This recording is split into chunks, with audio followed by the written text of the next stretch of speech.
Have you ever experienced a time when you wish there was one thing, or maybe many things, you could change about who you are as a person? Maybe you have found yourself wishing you were as good at sports as someone else, or school, or another activity. If so, know that you are not alone with this. This is known as comparison and is a struggle most people face. It happens when a person evaluates and makes judgments of their own worth or abilities based on those of another person, typically people they spend most of their time with. The most frequent comparison traps for young people concern their abilities, personality, and their physical bodies. Comparison does greatly impact our overall self-worth, especially for teens where the pressures to be the best and look the best are fierce and just unrelenting, which makes comparison a contributing factor to the high levels of anxiety, stress, and hopelessness teens face today. The bad news about comparison is it tends to be something that happens automatically, so it cannot be easily avoided. However, two important skills to learn that will help you live healthy amid comparison are the ability to identify your triggers and ability to utilize healthy coping skills. So first, let's talk about what it looks like to identify your triggers for comparison. Sometimes it can be difficult to even know that we are struggling with comparison.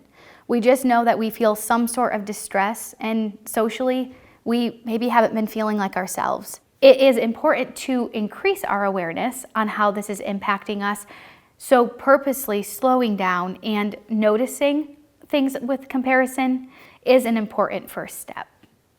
To do this, consider the following. First of all, notice what thoughts are coming up for you.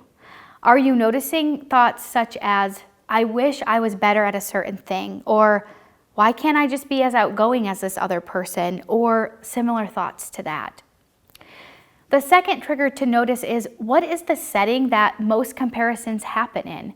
Do you notice it coming up the most for you at school, like maybe in the hallways or between classes, or at church, or maybe even at a friend's home? Or how about on social media?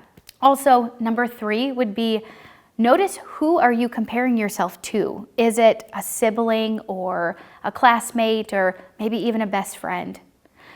A fourth thing to identify is, what feelings tend to come up for you? Are you feeling sadness, anxiety, frustration, jealousy, or maybe some other emotion?